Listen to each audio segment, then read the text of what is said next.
Then we got the news. The big news is the Sam Bankman-Fried interview he had on with Andrew Ross-Sorkin yesterday, and I think he's having one with George Stephanopoulos today.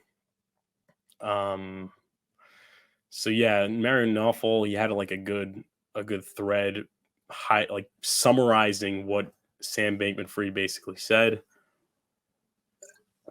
He says, "Do you think SBF told the truth today at the Deal Book Summit? Here's a summary of what he said to help you make up your mind. I made a lot of mistakes, never tried to commit fraud. US platforms is fully funded. I believe withdrawals could be open today. FTX could have margin call positions, but it didn't do so in a massive failure of oversight. They could have margin call positions." I heard that like they made it that Alameda couldn't get liquidated. Um so yeah, that's interesting. He said the US platforms being fully funded, that is big. If that's like that is a big statement, because it's really like sort of a litmus test to whether he's somewhat honest sometimes or just completely lying all the time. Because if it doesn't open within the next couple days or whatever, that likely means that it's not fully funded and it's not back to 1-to-1. But I don't know. What is it going to take to realize that he's lying? Would it be if they don't? Why did they halt withdrawals? If they're fully funded, why did they halt withdrawals? Why is there's no liquidity crunch? You can't let people access their money. That's kind of stealing. That's a little weird. Honestly, everything going on here is really weird. He said, "I was not running Alameda. I didn't know the size of their position at FTX. Position size of Alameda at FTX became larger over the course of 2022. FTX didn't have bank accounts globally in 2018, 2019, and relied on Alameda to receive client money and FTX credited clients. They didn't have bank accounts in 2018, 2019. It's weird. So he knew there was a problem November 6th. They weren't able to fill customers' withdrawals. And then I was not really cautious about a downside perspective. I was looking at a 30% down move. Then what happened was a 95% down move." He's talking about the FTT token or just FTX in general. But why weren't you able to fill the customers' withdrawals? And why did you have so much money for lobbying, for political donations, and donations for other political causes? Like, where did the money come from? It just happens to be that there's none in your wallets for the customers that deposited, but there's so much in DC. There's so much, in the Super Bowl commercials, on the MLB umpires' shirts. It's a little bit weird.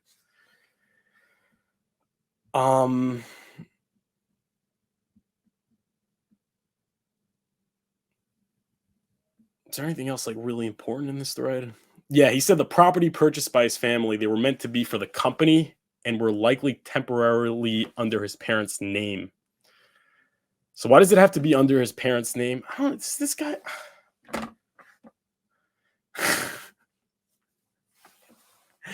It's like when you're caught, when there's like one thing that you say that maybe is a little bit shady, but like, okay, maybe you could get the benefit of the doubt, but then there's just so many things that don't add up. It's kind of seems to start looking like maybe you're not telling the truth. The property purchased, it was meant for the company, but they did it under. Is it like a kid when like he wants to buy a house or he wants to rent an apartment, he needs his parents to sign off on it? He's 30 years old and he's a billionaire. He needed his parents to get his company's houses. I don't know. I'm not buying that. And then he says, "I screwed up and we messed up so big." It's not funny, honestly, but it's very sad. But he just kept on saying, "Sorry, I'm sorry." No wild parties at the mansions, just board games. Lame. Um, too many board members at all the companies, but there was no CFO. Saying the budgeting was that poor when you had so many board members. Yeah, I don't know. I mean, I could go through all the things that you probably seen so many times on Twitter about, oh, they were all laughing during the interview. That was a big thing that people were saying that, oh yeah, they're all laughing like it's a big joke. The interview was kind of like those daytime television shows or whatever, or maybe like an Oprah kind of thing where you had maybe a celebrity that had an affair, like a Tiger Woods kind of situation. Like it was that kind of vibe. It wasn't the vibe that like, yeah, I've screwed so many people out of their life savings. I've ruined so many lives. I've stolen money for to gain political, I guess, favoritism, to gain ties with regulators and things like that, to really monopolize the crypto industry, to say I had money to buy out BlockFi when I really didn't. Um, it was all these like terrible, terrible things, and they're just making for I don't even know if it's deserving of coverage like that, but the coverage was sort of like a daytime. Like at the end, they say, yeah, this is going all over Twitter. It's nothing new, but they're saying, "Oh yeah, give it up for Sam Bankman-Fried," and he got like a big round of applause. It was like, yeah, not the appropriate coverage for someone that did such crime. I mean, I'm sure there are people that really can't eat, that are like hungry, or they can't. They're having trouble feeding their family because of what he did, whether it was intentional or not. It's horrible. And I guess the main takeaway, I think, the main takeaway is what you see from this, really, like the favorable coverage he's getting. I mean, technically, it's not favorable. Like there were some questions that were tough.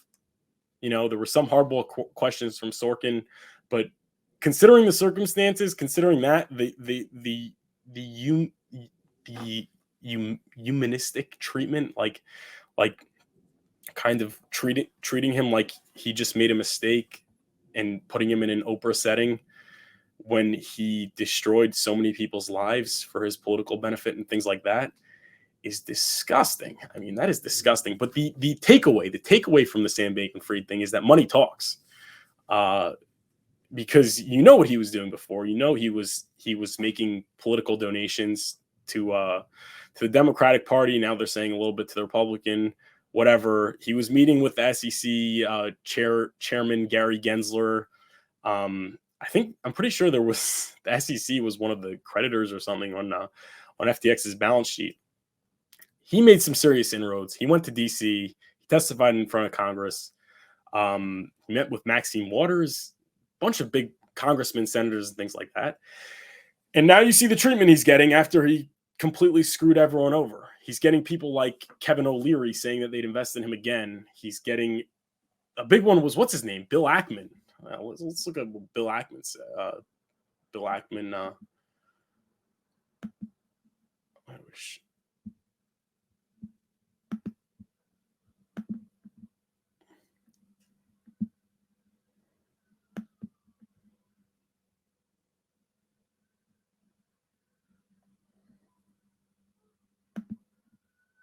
Yeah, let's look at Bill Ackman, big hedge fund manager. Call me crazy, but I think Sam Bankman-Fried is telling the truth.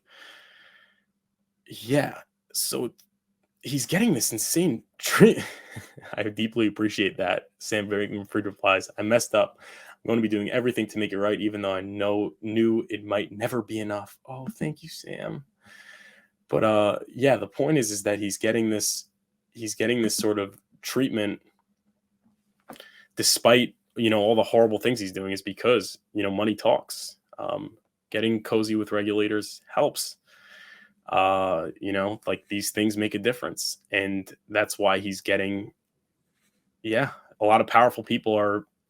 I guess you could say technically they're even criticizing him, but considering what he did and considering that the treatment that he's getting, it's really like so soft. It's like it's almost as if they're vouching for him. It's almost as if they're backing him, as if they're defending him, like giving him such softball coverage when he did such horrible things, such unheard of things. To me, is like a testament to that they have his back. They're completely behind him. If that makes any sense. And then, yeah, it's a good article here in CoinDesk. David Morris, he really documented like concisely exactly the things that he did that were bad. So the Alameda connection, or that he would say was illegal, he's alleging. So Alameda and FTX having ties. We don't have to read the whole thing. Print and collateralized loans. So basically, FTX created the FTT token that was illiquid. It's basically had 8 billion in FTT token, which was illiquid when you had only 4 billion or something in circulation on exchanges. And then they were borrowing against that. So I remember in the interview, Sam Bankman-Fried said that they didn't have time to liquidate, but that seemed like a lie, because they couldn't liquidate. It was illiquid. You can't liquidate illiquid assets. That was really the problem. Front running FTX listings, personal loans to executives, bailout of entities holding FTT or loans, secretive purchase of a U.S. bank. Yeah, you should check out this article, but we don't have to read the whole thing. You get the point. What do we got here? Yeah, we got the meme. You have the Shark Tank Kevin O'Leary saying, "I love it, I'm in." That's good. And then there's Kim.com.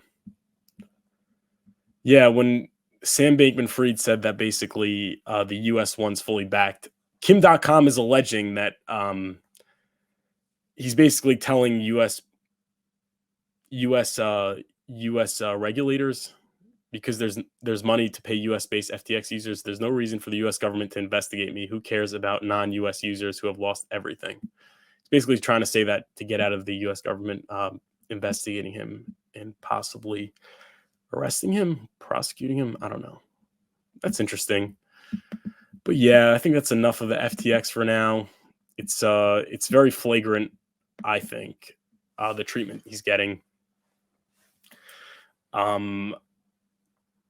I think you see it's very weird that he's not getting arrested, but Mashinsky also didn't get arrested. But Mashinsky didn't get these softballs. I think that's really the big thing that I was thinking. Like, Mashinsky did not get this.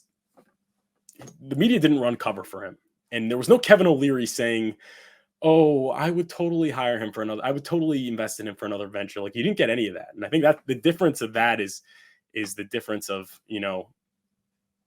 networking and lobbying. I think that matters, and I think that's really the take. Moving on, I think the last thing I wanted to talk about before we went to the chat. Well, first of all, please, we got 31 watching.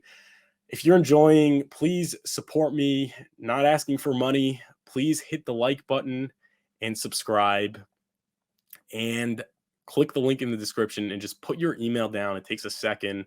I'm not going to spam you. It's completely private. Just do me a favor if you're enjoying the content. But if not, that's fine. I just appreciate you guys taking the time to spend it here, giving me your time. That means a lot to me in and of itself. It really does.